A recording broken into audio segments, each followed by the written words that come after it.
Hello students, मैं RP Verma आज नए चैप्टर के साथ।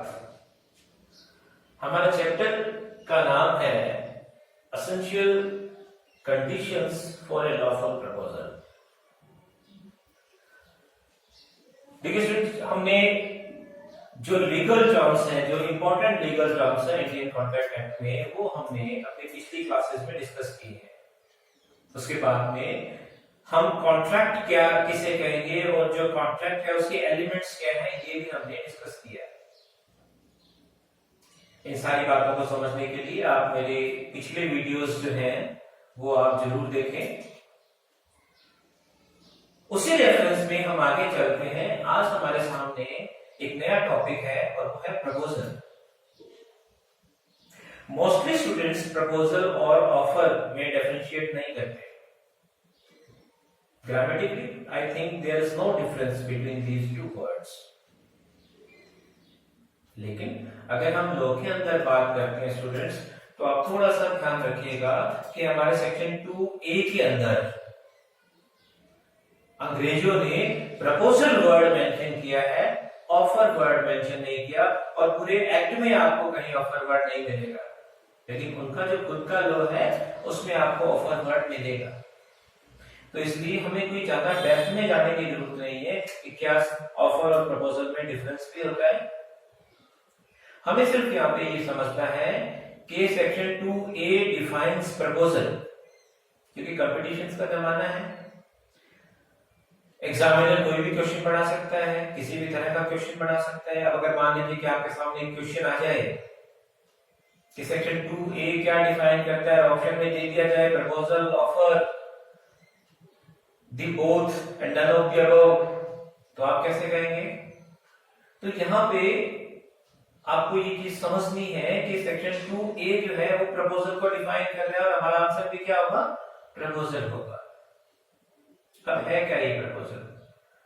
इसकी जो कंडीशंस है बच्चों, वो मैंने दो पार्ट में डिवाइड की हुई है। एक तो मेन कंडीशंस का मतलब conditions based on the definition under section 2A, और फिर उसके बाद में जो अदर कंडीशंस हैं, वो जो अदर कंडीशंस हैं those are based on judicial interpretations and other sections of Indian contract act.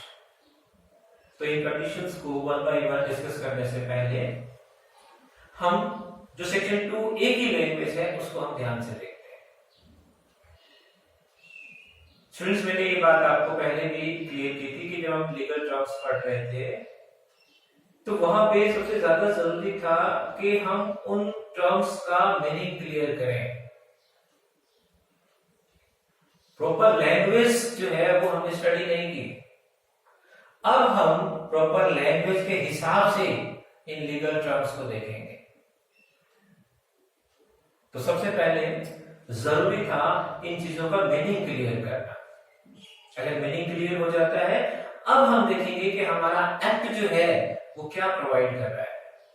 तो सेक्शन 2A देखिएगा बच्चों क्या कहता है। सेक्शन 2A कहता है when one person signifies to another his willingness to do or not to do anything with a view to obtaining assent of that other, to such act or abstinence he is said to make a proposal। देखिए, to do और to abstain from doing की जगह मैंने बोला है to do और not to do। Simply आप इसको समझिएगा कि जब एक व्यक्ति किसी दूसरे व्यक्ति को कोई कार्य करने के लिए या कोई कार्य ना करने के लिए कहे और इस उद्देश्य से कहे कि सामने वाला व्यक्ति इस कार्य या लोक के प्रति अपनी सम्मति प्रदान करे, तो हम ये कहते हैं इस व्यक्ति ने प्रस्ताव किया है। अब आते हैं वन बाय वन हम इसकी डेफिनेशन के एलिमेंट्स पे। पहला एलिमेंट है आपका at least there must be 2 persons. भाई कम से कम 2 लोग हों। प्रपोजल की बात करें तो these 2 persons are called one who makes a proposal is called proposer. ये प्रपोजर नहीं बोल रहा हूं मैं, proposer. And the person to whom proposal is made is called proposee. I'm not saying promisee, it is proposee। क्योंकि अभी हम promise तक तो पहुंचे ही नहीं है, अभी सिर्फ हमारा जो फर्स्ट स्टेप है प्रपोजल, उसकी बात हो रही है। तो प्रपोजल करने वाला प्रपोजर है और जिसको प्रपोजल किया जाए वो प्रपोजी है। अब यहां पे जो आपकी फर्स्ट कंडीशन है वो ये नहीं कहती कि प्रपोजल और प्रपोजी होनी चाहिए, वो ये कह रही है at least there must be two persons. तो ये देखो डेफिनेशन में ये बात कहां लिख रही है, तो आप लिखिएगा वन पर्सन टू अनदर। तो आपकी डेफिनेशन जो है ये बात क्लियर कर रही है कि कम से कम 2 पर्सन होने चाहिए। यहां पर भी मैं आपको जो पर्सन वर्ड है उसके मीनिंग में लेके जाता हूं। जब हम ज्यूरिस्प्रूडेंस पढ़ते हैं स्टूडेंट्स, तो वहां पे लीगल पर्सनालिटी का चैप्टर आता है, हमारे यहाँ एलएलबी सेकंड ईयर का पार्ट है। हम हर किसी चीज को पर्सन नहीं कह सकते, हर किसी एंटिटी को पर्सन नहीं कह सकते। हम पर्सन किसे कहेंगे? हम पर्सन उसे कहेंगे जिसके पास कम से कम ये 2 फीचर हो। कौन से 2 फीचर? उसके पास उसके खुद के राइट्स हैं, उसके पास उसकी खुद की लायबिलिटीज हैं। अब भलाई वो नेचुरल हो, भलाई वो आर्टिफिशियल हो, अगर आपके पास खुद के राइट्स हैं, आपकी खुद की ड्यूटीज हैं, तो आप पर्सन है, नहीं तो आप पर्सन नहीं है, बस सीधी सी बात है। तो यहां पर जो पर्सन वर्ड आपका यूज हुआ है उसमें नेचुरल और आर्टिफिशियल पर्सन दोनों इंक्लूड है। एक बच्चा जो 18 साल से कम है उसको हम यहां पर्सन नहीं मानते, क्योंकि उसके पास सिर्फ राइट्स हैं, आप उसकी कोई लायबिलिटी को ड्यूटी क्रिएट नहीं कर सकते। एक अनसाउंड माइंड, चाहे वो इडियट है, लुनेटिक है, डेल्यूरियस पर्सन है, एक अनसाउंड माइंड अगर कोई है तो उसके पास सिर्फ राइट्स हैं, आप उसकी कोई ड्यूटी क्रिएट नहीं कर सकते, तो इस रेफरेंस में वो कोई पर्सन नहीं माना जाएगा। एक कंपनी है, उसके खुद के नाम से बिजनेस होता है, खुद के राइट्स हैं, वो खुद के नाम से टैक्स पे करेगी, सारा जितनी भी रेवेन्यूज है वो खुद के नाम से पे करेगी। इसका मतलब उसके राइट्स भी हैं, उसकी ड्यूटीज लायबिलिटीज भी है। तो कंपनी क्या है? एक पर्सन है। पार्टनरशिप फर्म की बात करें जो अंडर इंडियन पार्टनरशिप एक्ट 1932 में अगर हम बात करें उसकी, तो ऐसी सिचुएशन के अंदर यहां मैं एलएलपी की लिमिटेड लायबिलिटी पार्टनरशिप की बात नहीं कर रहा हूं, जो ऑर्डिनरी पार्टनरशिप है उसकी बात कर रहा हूं। अगर हम उसकी बात करें तो उसके खुद के राइट्स जरूर हैं, लेकिन जब भी हम लायबिलिटीज की बात करते हैं तो ये लायबिलिटीज जो पार्टनर्स हैं उनकी पर्सनल हो जाती है। इसका मतलब जब हम राइट्स की बात करें तो पार्टनरशिप फर्म के राइट्स है, और जब लायबिलिटीज की बात करें तो जो फर्म है वो उसके जो पार्टनर्स हैं वो सामने आ जाएंगे। इसीलिए partnership firm can not be treated as a person, तो वो आपके लीगली एक पर्सन नहीं मानी जाती। तो ये बच्चों ध्यान रखिएगा, जो पहली कंडीशन है at least there must be 2 persons. तो ये जो 2 पर्सन है इनमें से एक को हम प्रपोजर कहेंगे, दूसरे को हम प्रपोजी कहेंगे।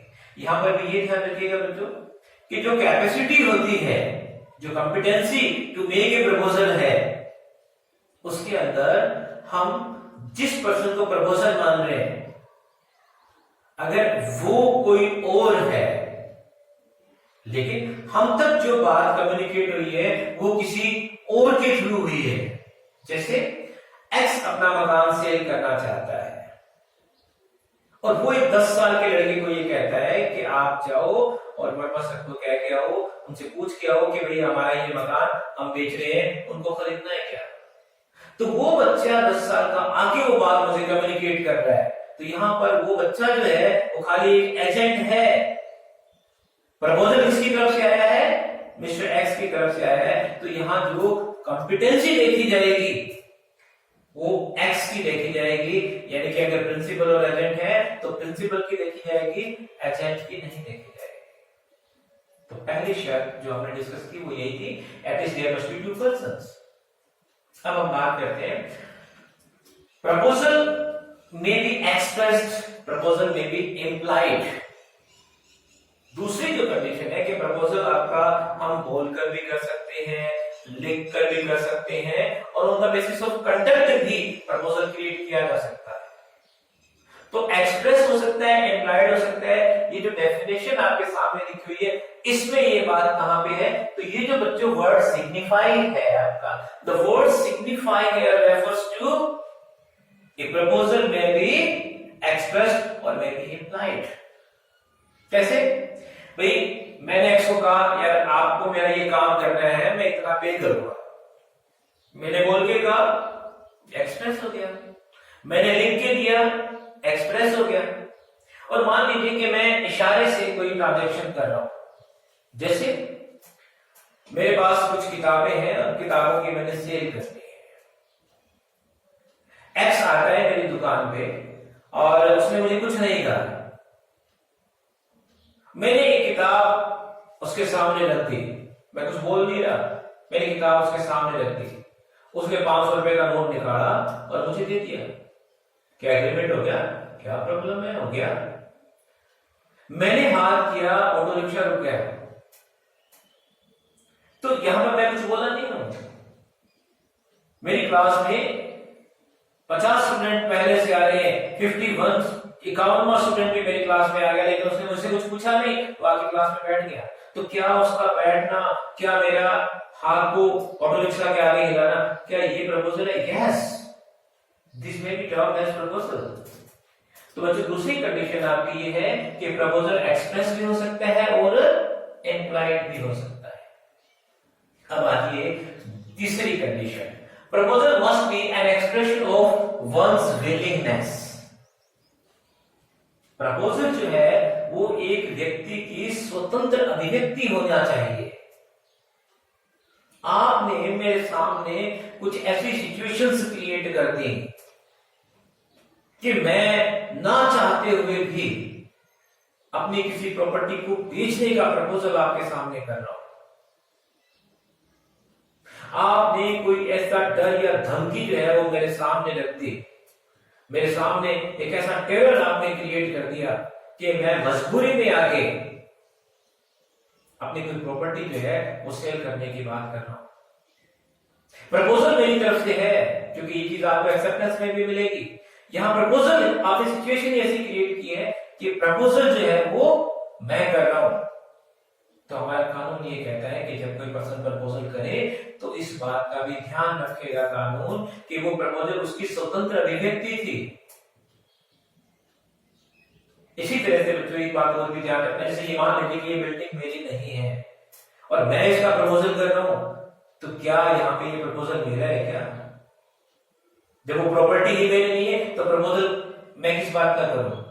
हाँ, अगर मैं किसी का एजेंट हूं और उसका एजेंट हूं जिसकी प्रॉपर्टी है तो प्रपोजल उसके बिहाफ पे माना जाएगा, मेरे बिहाफ पे नहीं। लेकिन ना तो ये प्रॉपर्टी मेरी है, ना मुझे किसी ने कुछ कहा है, तो ऐसी सिचुएशन के अंदर मैं कोई स्टेटमेंट दे रहा हूं तो that can not be treated as a proposal. तो यहाँ पर ये जो हिज वर्ड है, इसका मतलब ये है कि जो प्रपोजल है, प्रपोजल उसकी तरफ से ही होना चाहिए और उसकी इच्छा की अभिव्यक्ति होना चाहिए। It must be an expression of his willingness. तो 3 कंडीशंस बच्चों आपकी हो गई। कम से कम 2 लोग होने चाहिए, 2 पर्सन होने चाहिए, एक्सप्रेस हो सकता है, इम्प्लाइड हो सकता है, और थर्ड कंडीशन आपकी ये होगी, it must be an expression of his willingness. अब आते हैं, बात करते हैं जो हमारी फोर्थ कंडीशन है, जो सबसे ज्यादा इंपॉर्टेंट कंडीशन है एग्जाम के पॉइंट ऑफ व्यू से, जो इस रिलेटेड इस पे क्वेश्चन आपके आ चुके हैं कि प्रपोजल का नेचर क्या है। क्या प्रपोजल पॉजिटिव हो सकता है, क्या प्रपोजल नेगेटिव हो सकता है? तो मैं ये कहूंगा proposal may B positive, may be negative. ये बात आपकी कहां लिखी हुई है? ये बात आपके सेक्शन 2A में लिखी हुई है। 2A आपका ये कहता है, देखिएगा, टू डू और टू abstain फ्रॉम डूइंग। ये जो आपके वर्ड्स लिखे, टू डू का मतलब करना, टू abstain फ्रॉम डूइंग का मतलब कोई काम ना करना। अब देखिएगा, मेरा एक खेत है, ठीक है, ये मेरे एक पड़ोसी का खेत है, ये मेरा फार्म हाउस है, ये मेरे किसी नेबर का फार्म हाउस है। ये जो मेरा नेबर है वो कई सालों से, लगभग 20-25 सालों से वो मेरे खेत से होता हुआ यहाँ अपने खेत तक पहुंचता है। हम पढ़ेंगे ट्रांसफर प्रॉपर्टी एक्ट के साथ में, जब हम ईसमेंट पढ़ेंगे तो मैं आपको वहां ईसमेंट एक्ट पढ़ाऊंगा, उसमें ये चीज आपको क्लियर हो जाएगी कि हम अपनी प्रॉपर्टी के बेस्ट यूज के लिए अगर किसी दूसरे की प्रॉपर्टी पे कोई टेम्परेरी राइट एक्सरसाइज करते हैं तो वो आपका राइट ऑफ ईसमेंट है। तो ये एक्स मान लीजिए, ये वाई मान लीजिए, वाई जो है एक्स की प्रॉपर्टी यूज करते हुए अपनी प्रॉपर्टी तक पहुंचता है और बहुत सालों से ऐसा हो रहा है, कानूनन ये वाई ऐसा कर सकता है। अब यहाँ पे एक्स ये कह रहा है कि भाई तू एक काम कर, तू यहां से आने की बजाय ना इस रास्ते से आ जाएगा। अब वाई कहता है यार मैं इस रास्ते से आऊंगा तो मेरा खर्चा बहुत लगेगा, तो एक्स कहता है कोई बात नहीं, जो तेरा खर्चा लगेगा वो मैं पे करूंगा। तो बताओ यहाँ पे कोई ट्रांजैक्शन हो गया क्या? बिल्कुल हो गया। अब अपने को समझना है टू डू और नॉट टू डू। इसका मतलब अगर x जो है इस y को ये कह रहा है कि तू यहां से मत जा और कहीं से चला जा, तो इसका मतलब y पहले से कोई काम कर रहा है, x उसको वो काम ना करने के लिए कह रहा है, ना करने के लिए। तो अपन बोलेंगे to abstain from doing, to abstain from doing। अब मान लीजिए कि y किसी दूसरे रास्ते से आ रहा है, लेकिन x कहते हैं भाई साहब आप यहां से आ जाओ। एक्स वाई को कोई काम करने के लिए कह रहा है, तो ऐसी सिचुएशन में हम कहेंगे टू डू। इसका मतलब आपका नेक्स्ट आ जाएगा कि वो आपका पॉजिटिव है। तो प्रपोजल आपका पॉजिटिव भी हो सकता है, नेगेटिव भी हो सकता है। अब इसको हम एक और सिंपल एग्जांपल समझिए। ये एक मकान है एक्स का, ये एक मकान है वाई का। अब ये वाई का राइट है कि वो अपने इस प्लॉट में जहां मर्जी सेफ्टी टैंक बनाए, जहां मर्जी वाटर टैंक बनाए, जहां मर्जी किचन बनाए, ये इस वाई का राइट है। आप कैसे रोक लोगे इसको? अब वाई जो है वो यहां पे एक सेफ्टी टैंक बना रहा है। एक्स वाई को ये कह रहा है भाई साहब आप एक काम करो छोटा सा, आप ना यहां पे ये सेफ्टी टैंक मत बनाओ। वही कह रहे हैं भाई अगर मैंने यहाँ पे सेफ्टी टैंक नहीं बनाया, कहीं और बनाया तो मेरा खर्चा बहुत ज्यादा लगेगा। एक्स कहता कोई बात नहीं मैं पे करूंगा, क्योंकि लीगली तो वाई को आप रोक नहीं सकते, वो उसकी जगह है, तो आप उसको खरीद तो सकते हो। तो यहाँ पे एक्स ने वाई को ये कहा कि तू यहां मत बना। तो ये जो प्रपोजल है इसका पॉजिटिव बोलोगे कि नेगेटिव बोलोगे? नेगेटिव है। अब आप इसी एग्जाम्पल को दोबारा देखिए। एक्स वाई जो है वो यहां पे सेफ्टी टैंक बना रहा है, यहां पे एक्स कहता है भाई साहब आप एक काम क्यों नहीं करते, आप ये टैंक यहां क्यों नहीं बना लेते ये टैंक। अब ये वाई की मर्जी है वो कहां बनाए, लेकिन एक्स वाई को कह रहा है भाई साहब आप ये काम यहां क्यों नहीं कर लेते। आप अगर ये काम यहां कर लेते तो जो खर्चा लगेगा वो हमारा क्या कर लेंगे। अब बताओ ये क्या बात हुई। लेकिन एक्स का प्रपोजल है, अब अगर y इस प्रपोजल को एक्सेप्ट कर लेता है तो x को y को खर्चा पे करना पड़ेगा। अब वो आगे की बात है, हमें सिर्फ ये देखना है कि यहाँ पे x ने y को जो प्रपोजल किया है वो पॉजिटिव है कि नेगेटिव है। तो पहले तो ये कहा था कि यहां नहीं बढ़ाना, तो नेगेटिव हो गया। अब कह रहे हैं भाई तू यहां बढ़ा, तो ये प्रपोजल कौन सा हो गया? पॉजिटिव हो गया। तो बच्चों आप ये समझिएगा कि हमारे पास ये दो तरह के प्रपोजल है। प्रपोजल पॉजिटिव भी हो सकता है, प्रपोजल आपका नेगेटिव भी हो सकता है। अब इसी को मैं थोड़ा सा और एक्सप्लेन आपको कर दूं। जब भी आपको ये कंफ्यूजन हो कि यहाँ पे प्रपोजल पॉजिटिव होगा या यहाँ प्रपोजल आपका नेगेटिव होगा, तो हमेशा एक छोटी सी बात ध्यान रखिएगा कि जिस पर्सन को आप प्रपोजल कर रहे हैं, जिस काम के लिए अगर आप उसको प्रपोजल कर रहे हैं, वो काम अगर ऑलरेडी करने के लिए वो बाउंड है तो आपके प्रपोजल का कोई मतलब ही नहीं है। जैसे अगर वाई को, जैसे मान लीजिए कॉलोनाइजर्स हैं जिन्होंने प्लॉट काटे हैं, उन्होंने अपने मैप के अंदर पहले ये बताया हुआ है कि भाई इस हिस्से में ही आपका टैंक बढ़ेगा। और यहां पर एक्स वाई को कह रहा है कि तू यहीं पे ये टैग पड़ा, तो फिर किस बात का प्रपोजल? तो जिस काम के लिए सामने वाला पर्सन पहले से ही बाउंड हो। अब मैं लॉ पढ़ा रहा हूं तो कोई बच्चा आके मेरे को प्रपोजल करे सर आप लॉ पढ़ाओ, तो भाई को तो मैं पढ़ा ही रहा हूं। मैं इंग्लिश पढ़ा रहा हूं, बच्चा आके मुझे ये कहता है सर आप लॉ पढ़ाओ, तो ये एक प्रपोजल हो सकता है, क्योंकि अब मैं उसका प्रपोजल एक्सेप्ट करूंगा, बात आगे बढ़ेगी। अगर वो काम मैं ऑलरेडी करने के लिए बाउंड हूं तो ध्यान रखिएगा फिर आपका ये प्रपोजल काउंट नहीं होगा। तो बच्चों 4 कंडीशंस हमारे सामने आ गई। At least there must be 2 person, it may be expressed or implied. It must be an expression of one's willingness, and next is it may be positive and negative. अब आती है बात कि प्रपोजल जो है वो may be for anything. आप proposal किसी भी काम के लिए कर सकते हैं। यहां पर भी अंग्रेजों ने बड़ी समझदारी दिखाई बच्चों। अगर वो यहां पे लिख देते समथिंग तो उनको डिफाइन करना पड़ता कि समथिंग में क्या क्या आएगा, लेकिन उन्होंने लिखा एनीथिंग। तो इसका मतलब ये हुआ इन्होंने ये चीज फ्यूचर पे छोड़ दी। इसका मतलब आगे जैसे कोई ट्रांजैक्शन आपके वैलिड होंगे या वॉइड होंगे उसके हिसाब से प्रपोजल आपका इंटरप्रेट हो जाएगा। तो इसका मतलब क्या हुआ, अगर हम अपन बात करते हैं 1947 से पहले और किसी के यहाँ अफीम की खेती होती थी, लॉफुली वो खेती करते थे और उसकी जो फसल थी वो खरीदते थे बेचते थे, तो क्या प्रॉब्लम थी? कभी किसी टाइम पे लोगों के घरों में वाइन बनती थी, वो खरीदते बेचते थे, क्या प्रॉब्लम थी? प्रपोजल होता था, एक्सेप्टेंस होता था, पर धीरे धीरे कानून बने, वो चीज उस टाइम वैलिड थी, आज इलीगल हो गई। तो इसीलिए अंग्रेजों ने बड़ी समझदारी का काम किया और उन्होंने कहा टू डू और abstain from doing anything, कोई भी काम के लिए आप प्रपोजल कर सकते हैं। इसका मतलब जिस टाइम इंटरप्रिटेशन की बात होगी, जिस टाइम सेक्शन 2A को अप्लाई किया जाएगा, उस टाइम ये देखा जाएगा कि वो चीज लॉफुल है या अनलॉफुल है। तो हम यहाँ 5th कंडीशन पे ये मान सकते हैं कि proposal must be for a lawful purpose. उसके बाद में फिर हमारे पास on the basis of definition जो लास्ट कंडीशन आती है वो आती है with a view to obtaining the assent of the other. तो हमारी जो 5th कंडीशन है बच्चों वो ये है कि जब भी प्रपोजल किया जाए आप हमेशा एक बात का ध्यान रखें कि आपका उद्देश्य ये है कि सामने वाला पॉजिटिव रिस्पांस दे। आपका ऑब्जेक्ट ये है प्रपोजल का कि सामने वाला पॉजिटिव रिस्पांस दे। आप उसको बाउंड नहीं कर सकते, आप उसको बाउंड नहीं कर सकते। ये एक बड़ा इंटरेस्टिंग केस आप पढ़ोगे, फेल्डहाउस वर्सेस बेंटले।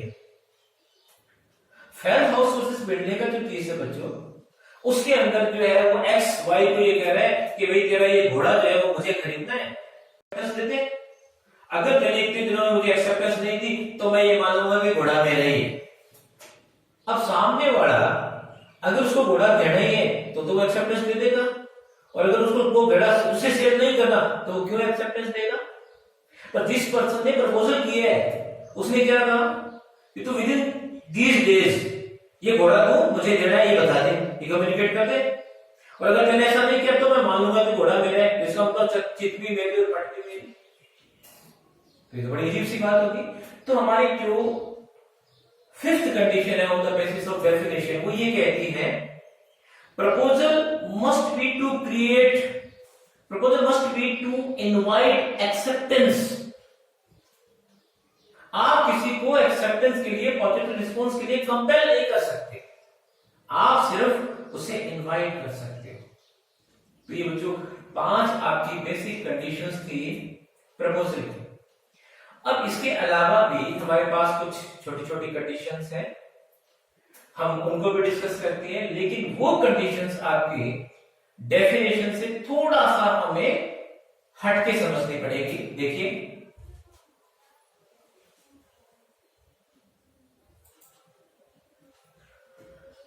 अब देखिए स्टूडेंट्स, कुछ अदर कंडीशंस भी आपके सामने बोर्ड पे लिखी हुई है। जैसे proposal must be to create legal relations, proposal may be specific और may be general, proposal must not be invitation to proposal और इंटेंशन टू प्रपोजल, और last one proposal must be communicated. तो इन पे अपन थोड़ा सा और डिस्कशन करते हैं बच्चों। तो देखिए सबसे पहले हमारे सामने आता है वो है proposal must be to create legal relations. Section 2A जो है उसने हमें जो 4-5 बातें बताई हैं, उनके अलावा भी बहुत सारी बातें हैं। यहां पे एक तो आपका बाल्फर वर्सेस बाल्फर का केस आप जरूर स्टडी कर लें। एक आपका रोज एंड फ्रैंक कंपनी का भी केस है, आप उसे भी थोड़ा सा देख लें। बाल्फर वर्सेस बाल्फर के केस के अंदर कुछ इस तरह के फैक्ट्स थे कि हस्बैंड और वाइफ के बीच में एक डील हुई। मैंने एक्सप्रेशन में आपको बताया था कि जो डील वर्ड है वो बिल्कुल उसी तरह का है जैसे हमारे यहां एग्रीमेंट वर्ड यूज करते हैं, या जो अपन यहां प्रॉमिस वर्ड यूज करते हैं। तो हस्बैंड और वाइफ के बीच में एक प्रॉमिस क्रिएट हुआ। फैक्ट्स आप बहुत इसके इंटरेस्टिंग फैक्ट्स हैं, आप पढ़िएगा जरूर इसको।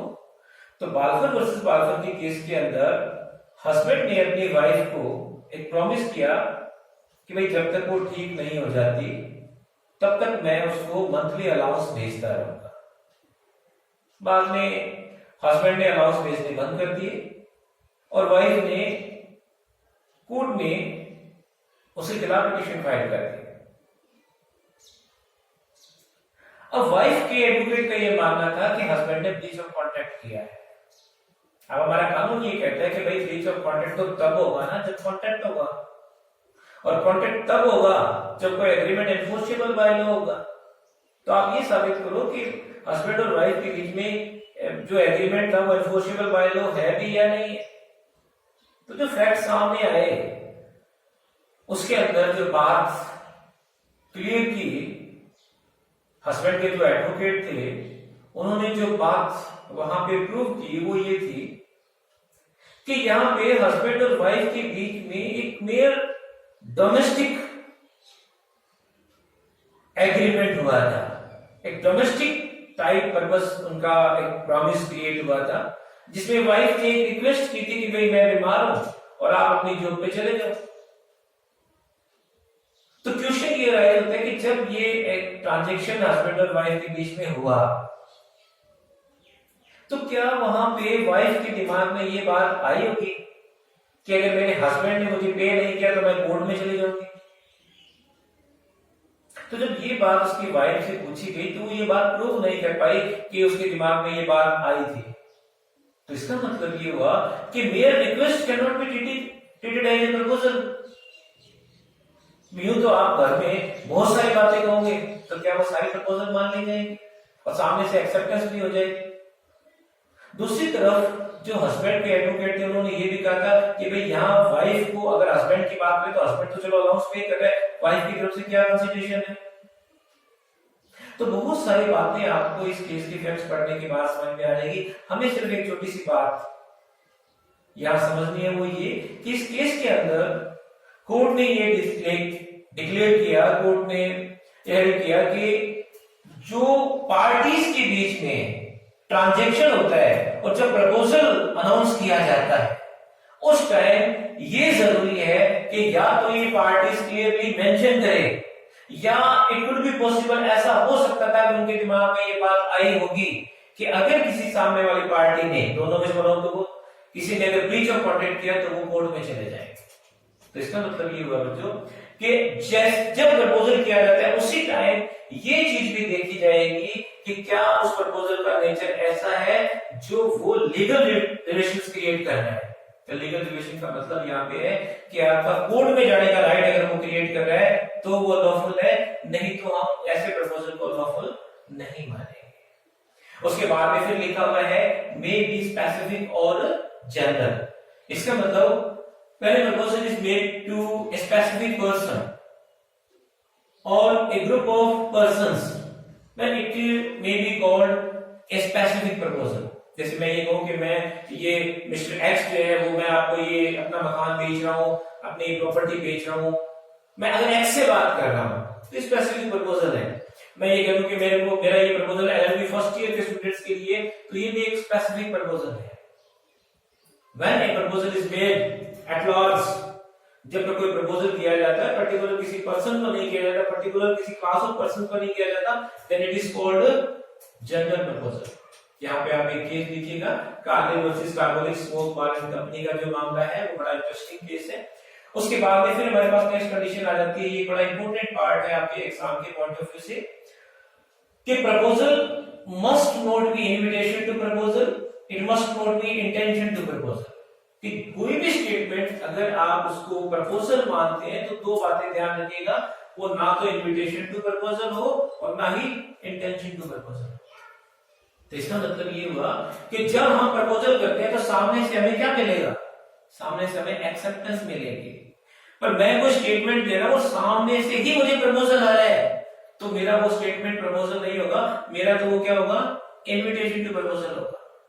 जैसे अगर मैं ये कहूं कि साहब मेरे को ये चौक जो है वो अपना बेचना है जिसकी कीमत कम से कम 10 रुपए है, तो मैंने ये कहा है कम से कम 10 रुपए, मैंने ये नहीं कहा कि 10 रुपए। अब आप सामने से कोई कहते जी कि मैं 10 रुपए दे दूंगा, कोई कहते जी मैं 11 रुपए दे दूंगा, कोई कहता जी मैं 12 रुपए दे दूंगा। अब मैं 12 में बेचूं कि 10 में बेचूं, तो सामने से किसी ने 12 का कहा है तो मैं 12 में बेचूंगा, ऑप्शन सेल में बन पड़ेंगे भी ये चीजें।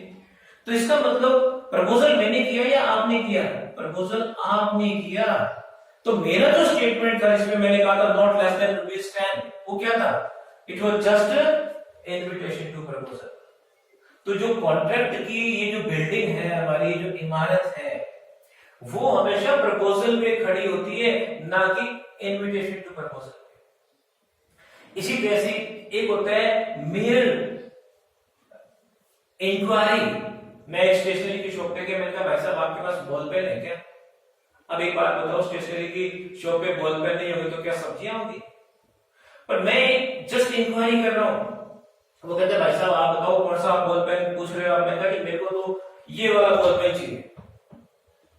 तब ऐसी सिचुएशन के अंदर अगर मैं पर्टिकुलर किसी बॉल पेन की बात कर रहा हूं तो जरूरी नहीं, ये भी हो सकता है कि उसके पास ना हो, ये भी हो सकता है कि उसके पास हो। अगर उसके पास है तो ये भी कोई जरूरी नहीं है कि वो मुझे सेल करेगा, मैं जस्ट इंक्वायरी कर रहा हूं। तो जब मैं जस्ट इंक्वायरी करता हूं then it is called intention to proposal. तो इंटेंशन टू प्रपोजल जो है उसके बेस पे भी एक्सेप्टेंस क्रिएट नहीं हो सकती। तो इसका मतलब ये हुआ कि जो स्टेटमेंट हम दे रहे हैं सामने से अगर एक्सेप्टेंस हमें मिल रही है तो ही वो आपका प्रपोजल होगा, अदरवाइज वो इनविटेशन टू प्रपोजल या इंटेंशन टू प्रपोजल होगा। इन दोनों ही सिचुएशन में हम उसे प्रपोजल की डेफिनेशन में नहीं मानते। और फिर लास्ट जो है हमारे पास, जब अपन आगे सेक्शन 3, 4 और 5 पढ़ेंगे तो ये चीजें अपने को वहां पे भी देखनी पड़ेगी कि प्रपोजल मस्ट बी कम्युनिकेटेड। मैं आपको प्रपोजल कर रहा हूं, आपको मेरी बात समझ में आनी चाहिए। Proposal is said to be communicated when it comes to knowledge of the person to whom it is made. अगर आपको मेरी वो बात नॉलेज में आ रही है, आप उस बात को समझ रहे हैं, तो इसका मतलब ये हुआ कि मेरा प्रपोजल सार्थक है, मेरा प्रपोजल एक वैलिड प्रपोजल है। तो ये बच्चों मैंने आपको कंडीशंस बताई, 5 कंडीशंस आपके पास वो थी और 4 कंडीशंस आपके पास ये हैं। इन 9 कंडीशंस को अगर आप अच्छे से पढ़ लेते हैं तो पीछे आपके प्रपोजल में कुछ भी नहीं बचता। यहाँ पे आप देखिएगा कम्युनिकेटेड वाले में हम लालमन शुक्ला का जो मामला है उसके आप फैक्ट्स जरूर देख लीजिएगा, क्योंकि नौकर जब सेठ जी के बच्चे को घर लेके आ रहे हैं तो उसको पता लगता है कि सेठ जी ने इस बच्चे को लाने का कोई प्राइस भी रखा हुआ है ना। तो प्रपोजल जब क्रिएट किया गया था उस वक्त नौकर को उसकी कोई जानकारी नहीं थी और उसने जो काम किया उसको वो एक्सेप्टेंस मान रहा था। तो आप कैसे एक्सेप्टेंस दे सकते हो अगर ये साबित हो जाए कि आपको प्रपोजल की नॉलेज ही नहीं थी? तो ये थोड़ा सा ध्यान रखिएगा, प्रपोजल मस्ट बी कम्युनिकेटेड। तो ये जो आपकी कंडीशंस हैं इनको आप अच्छे से पढ़िएगा। नेक्स्ट चैप्टर जो है वो हम करेंगे एक्सेप्टेंस का। Thank you students.